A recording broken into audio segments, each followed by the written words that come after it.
નમસ્કાર, મંડ્યા ન્યૂઝમાં હું છું આપની સાથે કિંજલ। દેશના વડાપ્રધાન દ્વારા ક્લાઇમેટ ચેન્જની વાત ઉપર ભાર મૂકવામાં આવ્યો છે, તો આ સાથે દેશ આઝાદીના 75 વર્ષની ઉજવણીમાં જોતરાયો છે। ત્યારે મંતવ્ય ન્યૂઝ દ્વારા પણ ગુજરાતને સ્વચ્છ અને સ્વચ્છ બનાવવા હેતુથી પોતાની સામાજિક ફરજ નિભાવતા નક્કી કર્યું છે। 5 જૂન વિશ્વ પર્યાવરણ દિવસે વૃક્ષોનું રોપણ કરી આ મહાઅભિયાન સમગ્ર રાજ્યમાં શરૂ કરશે અને જે વિના વિલંબે લાંબા સમય સુધી ચાલશે। દરેકના સહયોગથી લાખો વૃક્ષો ઉગાડવામાં આવશે। સાથ અને સહકાર હશે ત્યાં તો ગુજરાત થશે ગ્રીન ગુજરાત। તો ચાલો વૃક્ષ વાવીએ, પર્યાવરણનું જતન કરીએ। તો સીધા જઈશું મન કી બાતમાં, જ્યાં પીએમ મોદી સંબોધન કરી રહ્યા છે। का प्रारंभ है। पिछले महीने हम सभी ने इसकी स्पेशल सेंचुरी को सेलिब्रेट किया है। आपकी भागीदारी ही इस कार्यक्रम की सबसे बड़ी ताकत है। 100वें एपिसोड के ब्रॉडकास्ट के समय एक प्रकार से पूरा देश एक सूत्र में बन गया था। हमारे सफाई कर्मी भाई बहन हो या फिर अलग अलग सेक्टर्स के दिग्गज, मन की बात ने सबको एक साथ लाने का काम किया है।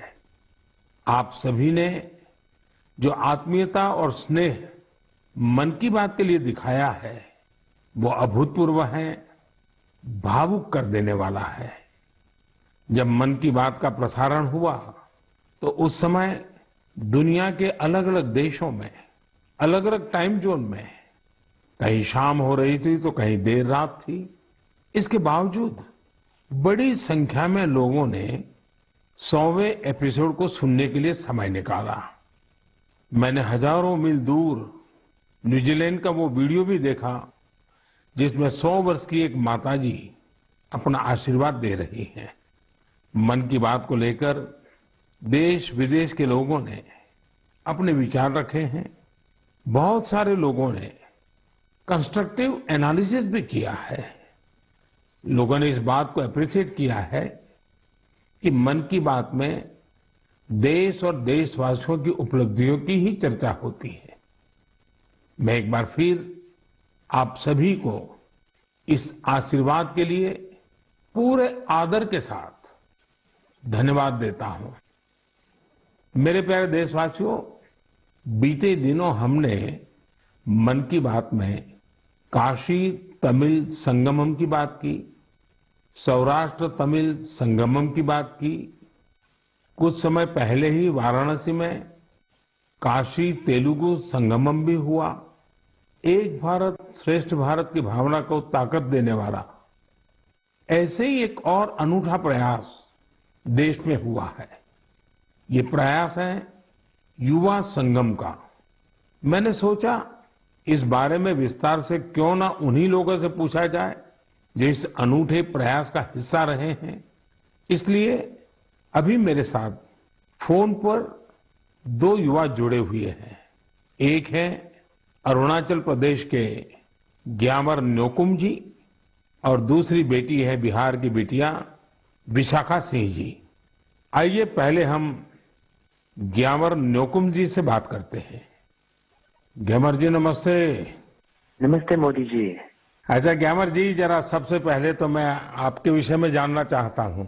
मोदी जी, सबसे पहले तो मैं आपका और भारत सरकार का बहुत ही ज्यादा आभार व्यक्त करता हूँ कि आपने बहुत कीमती टाइम निकाल के मुझसे बात करने का मुझे मौका दिया।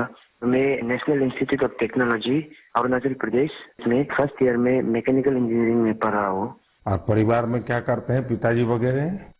जी, मेरे पिताजी छोटे मोटे बिजनेस और उसके बाद कुछ फार्मिंग में सब करते हैं। युवा संगम के लिए आपको पता कैसे चला? युवा संगम में गए कहाँ, कैसे गए, क्या हुआ? मोदी जी, मुझे युवा संगम का हमारे जो इंस्टीट्यूशन है, जो एनआईटी है, उन्होंने हमें बताया था कि आप इसमें भाग ले सकते हैं। तो मैंने फिर थोड़ा इंटरनेट में थोड़ा खोज किया। फिर मुझे पता चला कि ये एक बहुत ही अच्छा प्रोग्राम है जिसमें मुझे एक भारत श्रेष्ठ भारत ना जो विजन है उसमें भी बहुत ही योगदान दे सकते हैं और मुझे कुछ नया चीज जानने का मौका मिलेगा ना। तो तुरंत मैंने फिर उसमें वेबसाइट में जाके एनरोल किया। मेरा अनुभव बहुत ही मजेदार रहा, बहुत ही अच्छा था। कोई सिलेक्शन आपको करना था? मोदी जी ने जब वेबसाइट खोला था, अरुणाचल वालों के लिए दो ऑप्शन था। पहला था आंध्र प्रदेश, जिसमें IIT तिरुपति था, और दूसरा था सेंट्रल यूनिवर्सिटी राजस्थान। तो मैंने राजस्थान में किया था अपना फर्स्ट प्रेफरेंस। सेकंड प्रेफरेंस मैंने IIT तिरुपति किया था। तो मुझे राजस्थान के लिए सेलेक्ट हुआ था, तो मैं राजस्थान गया था। कैसा रहा आपका राजस्थान यात्रा? आप पहली बार राजस्थान गए थे? हाँ, मैं पहली बार अरुणाचल से बाहर गया था। मैंने तो जो राजस्थान के किले ये सब तो मैंने बस फिल्म और फोन में ही देखा था ना। तो मैंने जब पहली बार गया तो मेरा एक्सपीरियंस बहुत ही, वहाँ के लोग बहुत ही अच्छे थे, और जो हमें ट्रीटमेंट दिया बहुत ही ज्यादा अच्छा था, और जो हमें नया नया चीज सीखने को मिला। मुझे राजस्थान के बारे की और उधर के लोग, जैसे कि रेन वाटर हार्वेस्टिंग, बहुत कुछ नया नया चीज सीखने को मिला जो मुझे बिल्कुल ही मालूम नहीं था। तो ये प्रोग्राम मुझे बहुत ही अच्छा था, राजस्थान का विजिट। देखिए, आपको तो सबसे बड़ा फायदा ये हुआ है कि अरुणाचल में भी वीरों की भूमि है, राजस्थान भी वीरों की भूमि है, और राजस्थान से सेना में भी बहुत बड़ी संख्या में लोग हैं। और अरुणाचल में सीमा पर जो सैनिक है, उसमें जब भी राजस्थान के लोग मिलेंगे तो आप जरूर उनसे बात करेंगे कि देखिए मैं राजस्थान गया था, ऐसा अनुभव था, तो आपकी तो निकटता एकदम से बढ़ जाएगी। अच्छा, आपको वहां कोई समानताएं भी ध्यान में आई होगी? आपको लगता होगा हाँ यार, ये अरुणाचल में भी तो ऐसा ही है। मोदी जी, मुझे जो एक समानता मुझे मिली ना, वो थी कि जो देश प्रेम है ना, और जो एक भारत श्रेष्ठ भारत का जो विजन और जो फीलिंग जो मुझे देखा, क्योंकि अरुणाचल में भी लोग अपने आप को बहुत ही गर्व महसूस करते हैं कि वो भारतीय हैं, और राजस्थान में भी लोग अपनी मातृभूमि के लिए बहुत जो गर्व महसूस होता है, वो चीज मुझे बहुत ही ज्यादा नजर आया। और स्पेशली जो युवा पीढ़ी है ना, क्योंकि मैंने उधर में बहुत सारे युवा के साथ इंटरेक्ट और बातचीत किया ना, तो वो चीज मुझे बहुत सिमिलरिटी नजर आया, जो कि वो चाहते हैं कि भारत के लिए जो कुछ करने का और जो अपने देश के लिए प्रेम है ना, वो चीज मुझे बहुत ही, दोनों ही राज्य में बहुत सिमिलरिटी नजर आया। वहाँ जो मित्र मिले हैं, मुझसे परिचय बढ़ाया कि आकर के भूल गए? मैंने बढ़ाया, परिचय किया। हाँ, तो आप सोशल मीडिया में एक्टिव हैं? जी, मोदी जी में एक्टिव हो। तो आपने ब्लॉग लिखना चाहिए अपना, ये युवा संगम का अनुभव कैसा रहा, आपने उसमें एनरोल कैसे किया, राजस्थान में अनुभव कैसा रहा, ताकि देश भर के युवाओं को पता चले कि एक भारत श्रेष्ठ भारत का महात्म्य क्या है, ये योजना क्या है, उसका फायदा युवा कैसे ले सकते हैं। पूरा अपने एक्सपीरियंस का ब्लॉग लिखना चाहिए, तो बहुत लोगों को पढ़ने के लिए काम आएगा। जी, मैं जरूर करूंगा। ग्यामर जी, बहुत अच्छा लगा आपसे बात करके, और आप सब युवा देश के लिए, देश के उज्जवल भविष्य के लिए, क्योंकि ये 25 साल अत्यंत महत्वपूर्ण है, आपके जीवन के भी और देश के जीवन के भी। तो मेरी बहुत बहुत शुभकामनाएं। धन्यवाद। धन्यवाद मोदी, आपको भी। नमस्कार भैया। साथियों, अरुणाचल के लोग इतनी आत्मीयता से भरे होते हैं कि उनसे बात करते हुए मुझे बहुत आनंद आता है। युवा संगम में ग्यामर जी का अनुभव तो बेहतरीन रहा। आइए अब बिहार की बेटी विशाखा सिंह जी से बात करते हैं। विशाखा जी, नमस्कार। सर्वप्रथम तो भारत के माननीय प्रधानमंत्री जी को मेरा प्रणाम, और मेरे साथ सभी डेलीगेट्स की तरफ से आपको बहुत बहुत प्रणाम। अच्छा विशाखा जी, पहले अपने बारे में बताइए, फिर मुझे युवा संगम के विषय में भी जानना है। मैं बिहार के सासाराम नाम के शहर की निवासी हूँ, और मुझे युवा संगम के बारे में मेरे कॉलेज के व्हाट्सएप ग्रुप के मैसेज के थ्रू पता चला था सबसे पहले। तो उसके बाद फिर मैंने पता करा इसके बारे में और डिटेल निकाली कि ये क्या है। तो मुझे पता चला कि ये प्रधानमंत्री जी की एक स्कीम, एक भारत श्रेष्ठ भारत के थ्रू युवा संगम है। तो उसके बाद मैंने अप्लाई करा, और जब मैंने अप्लाई करा तो मैं एक्साइटेड थी इस पे ज्वाइन होने के लिए। लेकिन जब मैं वहां से घूम के तमिलनाडु जाके वापस आई, वो जो एक्सपोजर मैंने गेन किया, उसके बाद मुझे अभी बहुत ज्यादा ऐसा प्राउड फील होता है that I have been the part of this program. तो मुझे बहुत ही ज्यादा खुशी है उस प्रोग्राम में पार्ट लेने की, और मैं तहे दिल से आभार व्यक्त करती हूँ आपका कि आपने हमारे जैसे युवाओं के लिए इतना बेहतरीन प्रोग्राम बनाया, जिससे हम भारत के विभिन्न भागों के कल्चर को अडेप्ट कर सकते हैं। विशाखा जी, आप क्या पढ़ती हैं? मैं कंप्यूटर साइंस इंजीनियरिंग की सेकेंड ईयर की छात्रा हूँ। अच्छा विशाखा जी, आपने किस राज्य में जाना है, कहाँ जुड़ना है, वो निर्णय कैसे किया? जब मैंने ये युवा संगम के बारे में सर्च करना शुरू किया गूगल पे, तभी मुझे पता चल गया था कि बिहार के डेलीगेट्स को तमिलनाडु के डेलीगेट्स के साथ एक्सचेंज किया जा रहा है।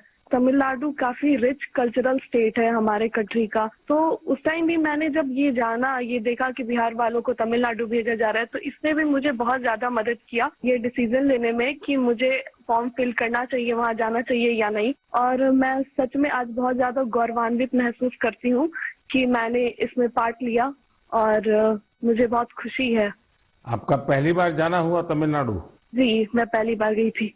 अच्छा, कोई खास यादगार चीज अगर आप कहना चाहें तो क्या कहेंगे? देश के युवा सुन रहे हैं आपको। जी, पूरा जर्नी ही माने तो मेरे लिए बहुत ही ज्यादा बेहतरीन रहा है। एक एक पड़ाव पे हमने बहुत सारी अच्छी चीजें सीखी हैं। मैंने तमिलनाडु में जाके अच्छे दोस्त बनाए हैं, वहाँ के कल्चर को अडेप्ट किया है, वहाँ के लोगों से मिली मैं। लेकिन सबसे ज्यादा अच्छी चीज जो मुझे लगी वहाँ पे, वो पहली चीज तो ये कि किसी को भी मौका नहीं मिलता है इसरो में जाने का, और हम डेलीगेट्स थे तो हमें ये मौका मिला था कि हम इसरो में जाएं। प्लस दूसरी बात सबसे अच्छी थी वो थी जब हम राजभवन में गए और हम तमिलनाडु के राज्यपाल जी से मिले। तो वो 2 मोमेंट जो था वो मेरे लिए काफी सही था। मुझे ऐसा लगता है कि जिस एज में हम हैं एज अ यूथ, हमें वो मौका नहीं मिल पाता जो कि युवा संगम के थ्रू मिला है। तो ये काफी सही और सबसे यादगार मोमेंट था मेरे लिए। बिहार में तो खाने का तरीका अलग है, तमिलनाडु में खाने का तरीका अलग है। जी, तो वो सेट हो गया था पूरी तरह? वहाँ जब हम लोग गए थे तो साउथ इंडियन क्विजीन है वहाँ पे तमिलनाडु में। तो जैसे ही हम लोग गए थे तो वहाँ जाते के साथ हमें डोसा, इडली, सांभर, उत्तपम, वड़ा, उपमा ये सब सर्व किया गया था। तो पहले जब हमने ट्राई करा तो दैट वाज टू गुड। वहाँ का खाना जो है वो बहुत ही हेल्दी है, एक्चुअली बहुत ही ज्यादा टेस्ट में भी बेहतरीन है और हमारे नॉर्थ के खाने से बहुत ही ज्यादा अलग है। तो मुझे वहाँ का खाना भी बहुत अच्छा लगा और वहाँ के लोग भी बहुत अच्छे लगे। अब तो दोस्त भी बन गए होंगे तमिलनाडु में?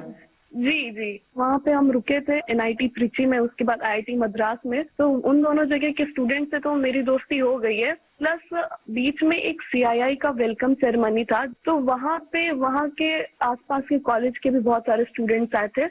तो वहाँ हमने उन स्टूडेंट से भी इंटरेक्ट किया और मुझे बहुत अच्छा लगा उन लोगों से मिलकर। काफी लोग तो मेरे दोस्त भी हैं और कुछ डेलीगेट से भी मिले थे जो तमिलनाडु के डेलीगेट बिहार आ रहे थे, तो हमारी बातचीत उनसे भी हुई थी और हम अभी भी आपस में बात करते हैं, तो मुझे बहुत अच्छा लगता है।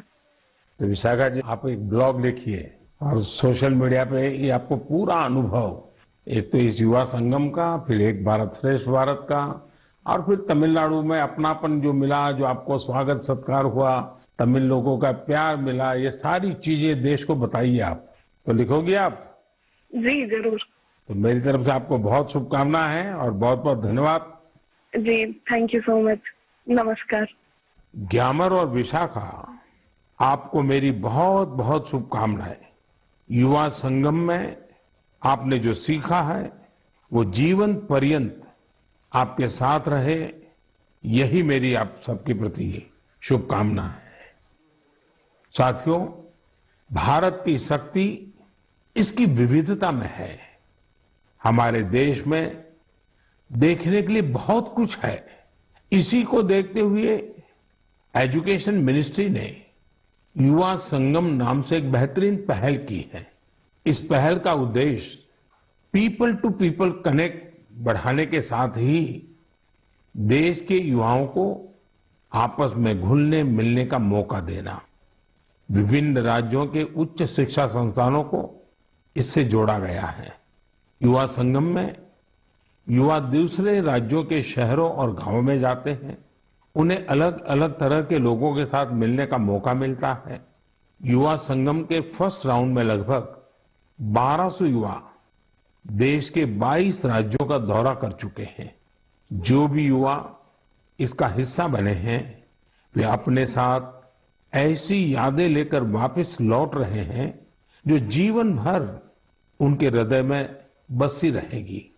हमने देखा है कि कई बड़ी कंपनियों के CEO, बिजनेस लीडर्स, उन्होंने बैकपैकर्स की तरह भारत में समय गुजारा है। मैं जब दूसरे देशों के लीडर से मिलता हूं तो कई बार वो भी बताते हैं कि वो अपनी युवावस्था में भारत घूमने के लिए गए थे। हमारे भारत में इतना कुछ जानने और देखने के लिए है कि आपकी उत्सुकता हर बार बढ़ती ही जाएगी। मुझे उम्मीद है कि इन रोमांचक अनुभवों को जानकर आप भी देश के अलग अलग हिस्सों की यात्रा के लिए जरूर प्रेरित होंगे। मेरे प्यारे देशवासियों, कुछ दिनों पहले ही मैं जापान में हिरोशिमा में था। वहां मुझे हिरोशिमा पीस मेमोरियल म्यूजियम में जाने का अवसर मिला। यह एक भावुक कर देने वाला अनुभव था। जब हम इतिहास की यादों को संजोकर रखते हैं तो वो आने वाली पीढ़ियों की बहुत मदद करता है। कई बार म्यूजियम में हमें नए सबक मिलते हैं तो कई बार हमें बहुत कुछ सीखने को मिलता है। कुछ दिन पहले ही भारत में इंटरनेशनल म्यूजियम एक्सपो का भी आयोजन किया था। इसमें दुनिया के 1200 से अधिक म्यूजियम की विशेषताओं को दर्शाया गया। हमारे यहाँ भारत में अलग अलग प्रकार के ऐसे कई म्यूजियम्स हैं जो हमारे अतीत से जुड़े अनेक पहलुओं को प्रदर्शित करते हैं। जैसे गुरुग्राम में एक अनोखा संग्रहालय है म्यूजियो कैमेरा। इसमें 1860 के बाद के 8000 से ज्यादा कैमरों का कलेक्शन मौजूद है। तमिलनाडु के म्यूजियम ऑफ पॉसिबिलिटीज को हमारे दिव्यांगजनों को ध्यान में रखकर डिजाइन किया गया है। मुंबई का छत्रपति शिवाजी महाराज वास्तु संग्रहालय एक ऐसा म्यूजियम है जिसमें 70,000 से भी अधिक चीजें संरक्षित की गई हैं। साल 2010 में स्थापित इंडियन मेमोरी प्रोजेक्ट एक तरह का ऑनलाइन म्यूजियम है। ये जो दुनिया भर से भेजी गई तस्वीरों और कहानियों के माध्यम से भारत के गौरवशाली इतिहास की कड़ियों को जोड़ने में जुटा है। विभाजन की विभीषिका से जुड़ी स्मृतियों को भी सामने लाने का प्रयास किया गया है। बीते वर्षों में भी हमने भारत में नए नए तरह के म्यूजियम और मेमोरियल बनते देखे हैं। स्वाधीनता संग्राम में आदिवासी भाई बहनों के योगदान को समर्पित 10 नए म्यूजियम बनाए जा रहे हैं।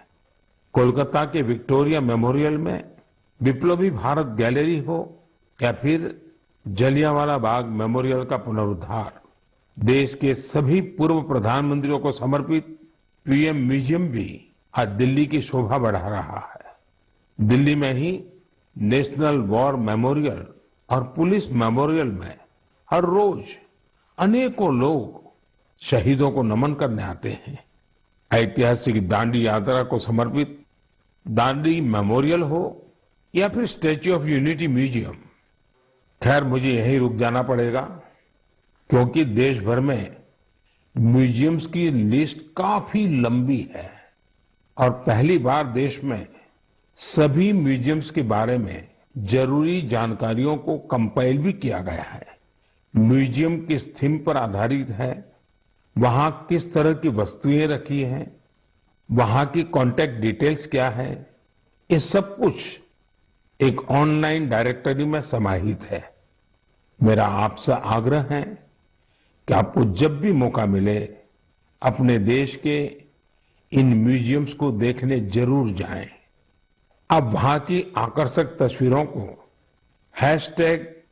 #म्यूजियम मेमोरीज पर शेयर करना भी ना भूलें।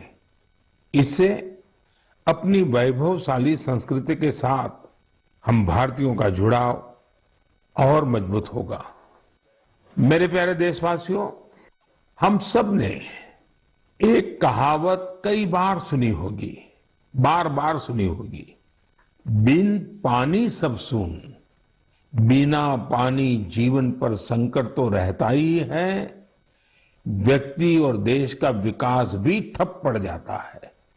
भविष्य की इसी चुनौती को देखते हुए आज देश के हर जिले में 75 अमृत सरोवरों का निर्माण किया जा रहा है। हमारे अमृत सरोवर इसलिए विशेष हैं क्योंकि ये आजादी के अमृत काल में बन रहे हैं और इसमें लोगों का अमृत प्रयास लगा है। आपको जानकर अच्छा लगेगा कि अब तक 50,000 से ज्यादा अमृत सरोवरों का निर्माण भी हो चुका है। ये जल संरक्षण की दिशा में बहुत बड़ा कदम है।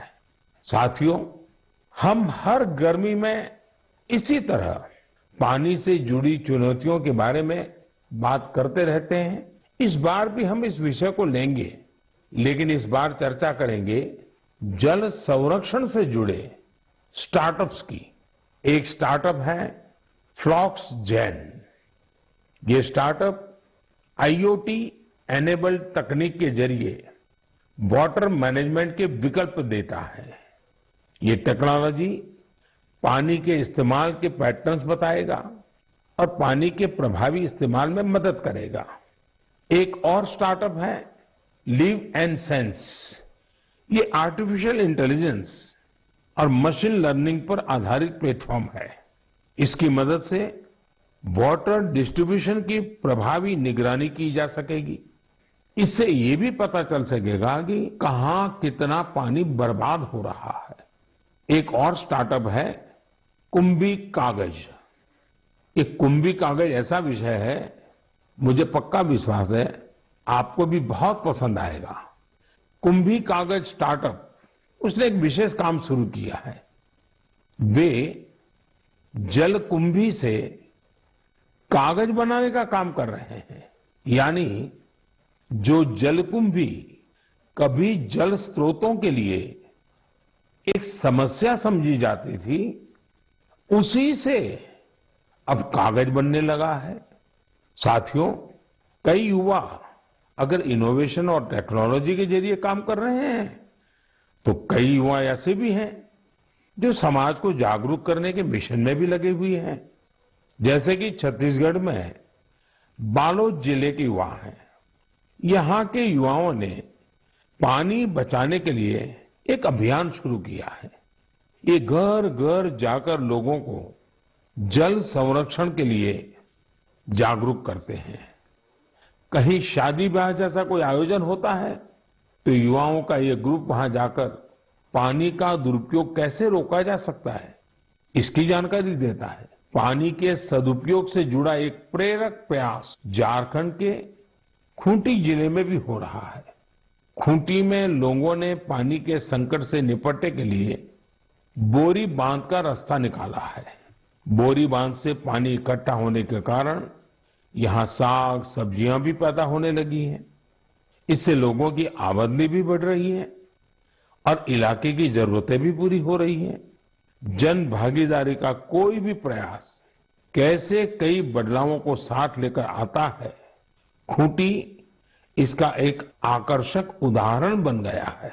मैं यहां के लोगों को इस प्रयास के लिए बहुत बहुत बधाई देता हूं। मेरे प्यारे देशवासियों, 1965 के युद्ध के समय हमारे पूर्व प्रधानमंत्री लाल बहादुर शास्त्री जी ने जय जवान जय किसान का नारा दिया था। बाद में अटल जी ने इसमें जय विज्ञान भी जोड़ दिया था। कुछ वर्ष पहले देश के वैज्ञानिकों से बात करते हुए मैंने जय अनुसंधान की बात की थी। मन की बात में आज बात एक ऐसे व्यक्ति की, एक ऐसी संस्था की जो जय जवान जय किसान जय विज्ञान और जय अनुसंधान इन चारों का ही प्रतिबिंब है।